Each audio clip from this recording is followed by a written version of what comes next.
যুগে যুগে যুদ্ধবন্দীদের সাথে মানুষ কেমন আচরণ করত? আয়নাঘরেরা তো আর যুদ্ধবন্দী না, তো এদেশের স্বাধীন নাগরিকদের উপর জুলুম করা হয়েছে, অপারেশন চালানো হয়েছে। তো যুদ্ধবন্দীদের সাথে প্রিয় নবীজির আচরণ কেমন ছিল আমরা যদি একটু দেখি, কম্পেয়ার টু এই আবু গারিব, গুয়ান্তানামো বে, এই সমস্ত আয়নাঘরের যে ইনসিডেন্ট আমাদের সামনে আছে, এটাকে একটু সামনে রেখে যদি দেখি যে যুদ্ধে যদি কেউ বন্দী হতো প্রিয় নবীজির হাতে, উনি কি আচরণ করতেন। আমরা যদি বদরের যুদ্ধ শেষে যারা বন্দী হয়েছে তাদের ঘটনা দেখি, দেখবো যে প্রিয় নবীজি সাহাবীদের মাঝে তাদেরকে ভাগ করে দিয়েছেন এবং সব সাহাবীদেরকে এই যুদ্ধবন্দীদের সাথে ভালো আচরণের নির্দেশ দিয়েছেন। সাহাবারাও এই নির্দেশনা অক্ষরে অক্ষরে পালন করেছে। তারা তুলনামূলক কম দামি খাবারটা খেয়ে যুদ্ধবন্দীদেরকে দামি খাবারটা খাইয়েছে এবং এগুলোর কারণেই শত্রুরাও বিষ্ণু ইসলামের বন্ধুতে পরিণত হয়েছে। আমরা জানি যে এলাকায় থাকতে দেয় নাই, তায়েফে গিয়েছে, থাকতে দেয় নাই, আত্মীয় স্বজন সহ mental torture, physical torture and what not কি করে নাই কোরাইশরা। সেই কোরাইশদের কাছে যখন অষ্টম হিজরিতে বিজয়ীর বেশে তিনি গেলেন, থার থার করে কাঁপতেছিল কোরাইশরা যে হায় আজকে তো গত এই কয়েক যুগের প্রতিশোধ মোহাম্মদ নিবে, রক্তের বন্যা বইয়ে দিবে আজকে মক্কায়। কিন্তু সবার দিকে তাকিয়ে বিশ্বনবী কি বললেন? লা তাসরিবা আলাইকুম ইয়াউম ইযহাবু ফাআনতুম মুত্তালাকা, যাও আজকে ক্ষমা করে দিলাম। ভাই ভাইয়ের সাথে যে আচরণ করবে আজকে আমি তোমাদের সাথে ওই আচরণ করব। সুবহানাল্লাহ। This was the character and behavior of the last messenger Muhammad sallallahu alaihi wasallam. সম্মানিত সুধী, তাহলে আমরা যেটা বুঝলাম, কোমল আচরণ দিয়ে আপনি যা অর্জন করতে পারবেন, কঠোর আচরণ দিয়ে, রূঢ় আচরণ দিয়ে, খারাপ ব্যবহার দিয়ে পারবেন?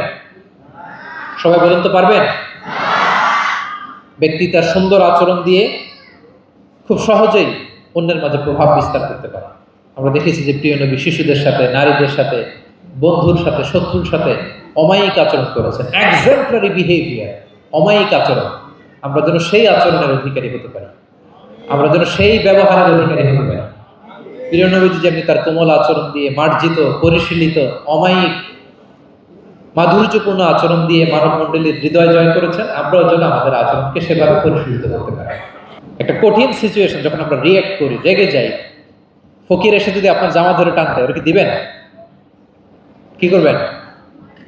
মাইট দিবেন? মাইট দিবেন। প্রিয় নবীজি মুচকি হাসি দিয়ে বলেন, যাও তাকে দিয়ে দাও। তাহলে এভাবে তিনি ওনার অনুপম বিহেভিয়ার দিয়ে, আচরণ দিয়ে মানুষের হৃদয় জয় করেছেন। প্রিয় ভাইরা খেয়াল রাখবেন, কোমলতা দিয়ে যেটা জয় করা যায়, কঠোরতা দিয়ে সেটা করা যায়। আপনার সফট বিহেভিয়ার দিয়ে you can win the heart of the people, মানুষের হৃদয় আপনি জয় করে ফেলবেন, যেমনটা প্রিয় নবীজি করেছেন। সব শেষ পয়েন্ট, শত্রুর সাথে কেমন আচরণ করতেন, এটা বলেই আজকের আলোচনা শেষ। খুবই কম হাদিসে পাওয়া যায় যে তিনি বদদোয়া করেছেন, very rare. Most of the time তিনি দোয়া করেছেন হেদায়েতের। কিসের দোয়া করেছেন? হেদায়েতের দোয়া করেছেন। সাহাবারা একবার বলেন, ইয়া রাসূলুল্লাহ, দাউস গোত্র খুব গাদ্দারি করেছে, একটু বদদোয়া করেন। হাত তোলেন। রাসূল হাত তুলে বদদোয়া না করে হেদায়েতের দোয়া করে দিলেন। বললেন যে আল্লাহুম্মা হদি দাউসান ওয়াতি বিহিম, আল্লাহ দাউসকে আপনি হেদায়েত দেন আর মুসলিম বানিয়ে আমার কাছে নিয়ে আসেন। ঠিকই প্রিয় নবীজির দোয়ার বরকতে দাউসের 80টা ফ্যামিলি মুমিন হয়ে কিছুদিন পরে প্রিয় নবীজির কাছে চলে এসেছে। আল্লাহু আকবার। সাকিব গোত্র হুনাইনের যুদ্ধে তীর মেরে মুসলমানদেরকে একেবারে শেষ করে দিচ্ছিল। সাকিব, বনু সাকিব। সাহাবারা আবার বলেন, ইয়া রাসূলুল্লাহ, হাত তোলেন, একটু দোয়া, একটু বদদোয়া করেন, আল্লাহ যেন ওদেরকে ধ্বংস করে দেয়, আল্লাহ যেন ধ্বংস করে দেয়। রাসূল সাল্লাল্লাহু আলাইহি ওয়াসাল্লাম আবার দোয়া করলেন যে বাল আরজু আইয়ুখরিজাল্লাহু মিন আসলাবিহিম মান ইয়াবুদুল্লাহ ওয়াহদাহু ওয়া লা ইউশরিকু বিহি শাইআ। আমি তাদের হেদায়েতের জন্য দোয়া করি। আপনারা জানেন যে তায়েফের ময়দানে প্রিয় নবীজিকে পাথর মারা হয়েছে, জানেন? পাথর মারতে মারতে রক্তাক্ত করা হয়েছিল প্রিয় নবীজিকে, মাথা থেকে পা পর্যন্ত ব্লিডিং। সাথে ছিল যায়েদ বিন হারেসা রাদিয়াল্লাহু তাআলা। উনি প্রিয় নবীজিকে বাঁচাতে যে উনিও মাথায় আঘাত পেয়েছেন, ওখান থেকে ব্লিডিং। এক খ্রিস্টান দাস কিছু খেজুর, কিছু আঙ্গুর নিয়ে আসলো প্রিয় নবীজির কাছে, যে আপনি তো অসুস্থ, ক্লান্ত শ্রান্ত, এটা খান। প্রিয় নবীজি বিসমিল্লাহির রহমানির রহিম বলে আঙ্গুরটা নিলেন। ওই খ্রিস্টান দাসের নাম ছিল আদ্দাস। প্রিয় নবীজি যখন বললেন বিসমিল্লাহ, আদ্দাস বলে যে বিসমিল্লাহ, এটা আবার কোন শব্দ? এই তায়েফে আমি এতদিন ধরে আছি, কেউ তো খাবারের আগে বিসমিল্লাহ বলে না। মানে আনতা, আপনি কে? তো তোর প্রিয় নবীজি বলেন ওমান আনতা, তুমি কে? তা আদ্দাস বলে আমি ক্রিশ্চিয়ান স্লেভ, আমি একজন খ্রিস্টান দাস। তো রাসূল সাল্লাল্লাহু আলাইহি ওয়াসাল্লাম বললেন তোমার বাড়ি কই? বলে যে মিন আহলি নিনাবি, আমার বাড়ি ইরাক। তো রাসূল সাল্লাল্লাহু আলাইহি ওয়াসাল্লাম বললেন যেখানে ইউনুস নবীর বাড়ি। এবার খ্রিস্টান আরো অবাক যে আপনি ইউনুস নবীকেও চিনেন? রাসূল সাল্লাল্লাহু আলাইহি ওয়াসাল্লাম বললেন আরে চিনব না মানে, ইউনুস তো আমার ভাই, সেও নবী আর আমিও নবী। ইউনুস যে নবী ছিল আলাইহিস সালাম, এই নবুয়তির ধারাবাহিকতার এই চেইনটাকে পূর্ণতা দিতে আল্লাহ তাআলা আমাকে পাঠিয়েছেন। খাতামুন নবিয়্যিন, seal of the all prophets। আদ্দাস অবাক হয়ে গেল। আদ্দাস রাদিয়াল্লাহু তাআলা আনহু ঠিক ওই জায়গায় এই খ্রিস্টান বালক রাসূল সাল্লাল্লাহু আলাইহি ওয়াসাল্লামের কাছে শাহাদাত পড়ে মুসলমান হয়ে গেল। পাহাড়রক্ষী ফেরেশতারা এসে বললেন ইয়া রাসূলুল্লাহ, আপনি বলেন তায়েফের দুই দিকের পাহাড় চাপা দিয়ে এমন এক কোলাপস করে দিব পুরো তায়েফবাসী মেসাকার হয়ে যাবে। রাসূল সাল্লাল্লাহু আলাইহি ওয়াসাল্লাম বললেন না, তারা হয়তো ঈমান আনেনি, কিন্তু তাদের পরের জেনারেশন, তার পরের জেনারেশন, তাদের মধ্যে থেকে কেউ না কেউ থাকবে যারা পড়বে লা ইলাহা ইল্লাল্লাহ মুহাম্মাদুর রাসূলুল্লাহ। তাই হয়েছে। আমি গত সপ্তাহে উমরায় ছিলাম, একদিনের জন্য তায়েফ গিয়েছিলাম। মসজিদের অভাব নাই, ইসলামিক ইনস্টিটিউশনের অভাব নাই।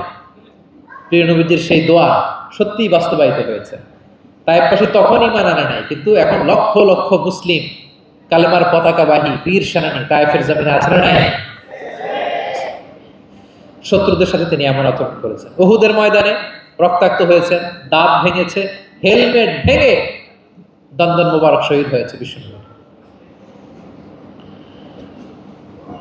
কিন্তু হেদায়েতের দোয়া করেছেন। তিনি বলেছেন আল্লাহুম্মা হদি কওমি ফাইন্নাহুম লা ইয়ালামুন। আল্লাহ আমার কওমকে আপনি মাফ করেন, ওরা চিনে নাই, বুঝে নাই। শুধু যে ক্ষমাই চাইছে আল্লাহর কাছে তা না, ওদের হয়ে এক্সকিউজ করতেছে। শুধু এতটুকু করলে হয়তো যে আল্লাহ ক্ষমা করে দেন, শুধু এতটুকুই না, আবার বলতেছে আল্লাহ ওরা বুঝে নাই। ছোট মানুষ ভুল করলে আমরা কি বলি? কেন ভুলটা করছে? কারণ বোঝেন। ওর হয়ে আমরা ওকালতি করি। প্রিয় নবীজি বলতেছেন আল্লাহ তাদেরকে হেদায়েত দেন আমার কওমকে, কারণ ফাইন্নাহুম লা ইয়ালামুন, আমি যে নবী তারা চিনে নাই, তারা আমাকে চিনে নাই, তারা বুঝতে পারে নাই। এভাবে আল্লাহ রাসূল সাল্লাল্লাহু আলাইহি ওয়াসাল্লাম শত্রুদের সাথে যুদ্ধের ময়দানে আচরণ করেছেন। যুদ্ধের ময়দানে প্রিয় নবীজির কঠোর নির্দেশনা ছিল খবরদার কোনো নারীর গায়ে হাত তুলবে না, কোনো শিশুর গায়ে হাত তুলবে না, কোনো বিধর্মী পাদ্রীর গায়ে হাত তুলবে না। যুদ্ধ থেকে বিরত আছে, নিউট্রাল এমন কোনো মানুষের গায়ে হাত তুলবে না। আত্মসমর্পণ করে তোমাদের কাছে সিকিউরিটি চাচ্ছে, আত্মসমর্পণ করেছে, নিরাপত্তা চাচ্ছে, তাদের গায়ে হাত তুলবে না। ওই এলাকার গবাদি পশুর গায়ে হাত তুলবে না।